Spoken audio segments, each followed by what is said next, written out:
नमस्कार, मी विजय साळवी आणि तुम्ही पाहताय एबीपी माझाचं खास बुलेटिन मुंबई ईस्ट वेस्ट. म्हणजे मुंबई ईस्ट वेस्टच्या सुरुवातीला एक मोठी बातमी. नाशिकमधल्या TCS कंपनीतल्या धर्मांतर प्रकरणात एक मोठी अपडेट हाती आली आहे आणि धर्मांतर प्रकरणातली आरोपी निदा खान जी फरार होती त्या निदा खानला अटक करण्यात आली आहे. निदा खान हिचा अटकपूर्व जामीन फेटाळल्यानंतर पोलिसांनी तिला छत्रपती संभाजीनगरमधून अटक केली आहे. आणि या संदर्भात आपण सविस्तर माहिती जाणून घेऊ आपला प्रतिनिधी मुकुल कुलकर्णीकडनं. मुकुल, अगदी पहिल्या दिवसापासून या प्रकरणावर तुझं लक्ष होतं. या निदा खानला अखेर अटक झाली आहे. काय या संदर्भातला तपशील आणि निदा खानचं या प्रकरणाशी संबंध?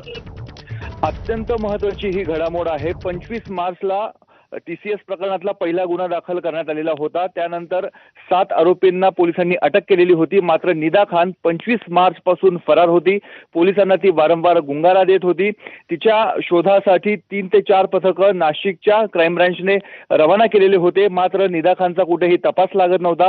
दरम्यानच्या काळामध्ये ती गरोदर आहे, त्यामुळे तिला विश्रांतीची गरज असल्याचं तिने डॉक्टरकडनं प्रमाणपत्र देखील घेतलेलं होतं आणि हे प्रमाणपत्र तिने न्यायालयामध्ये सादर केलं होतं, कारण तिला अटकपूर्व जामीन हा पाहिजे होता.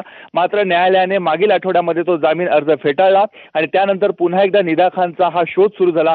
मुंब्रा, मुंबई, पुणे अशा वेगवेगळ्या ठिकाणी निदा खानचा शोध घेण्यात आलेला होता. मात्र छत्रपती संभाजीनगरमध्ये निदा खान असल्याचा ठाव ठिकाणा पोलिसांना लागला आणि SITच्या टीमने आता निदा खानला ताब्यात घेतलेला आहे. अत्यंत मोठी घडामोड TCS प्रकरणामधली आहे. त्यामुळे यातले अनेक खुलासे आता समोर येण्याची शक्यता आहे. यापैकी मुकुल, अतिशय महत्वाची घडामोड आहे. तू आपल्या सोबतच राहा. आपल्या सोबत मंत्री संजय शिरसाट आहेत. संजयजी, या घटनेवर आपली प्रतिक्रिया. निदा खानला अटक झाली आहे. निदा खानला अटक होण्यामध्ये झालेला उशीर, खरं तर मार्च मध्ये घडलेली घटना आता 2 महिने उलटून गेलेले आहेत आणि तिला संभाजीनगर मधून अटक केली गेली.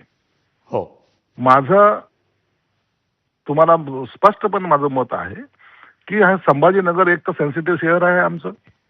अनेक कारवाई, अतिरेकी कारवाई असेल किंवा जातीवाद्याचा कारवाई असेल त्या ठिकाणून झालेल्या आहेत आणि ही निदा खान 2 महिने जर एखाद्या ठिकाणी राहते, संभाजीनगरमध्ये राहते आणि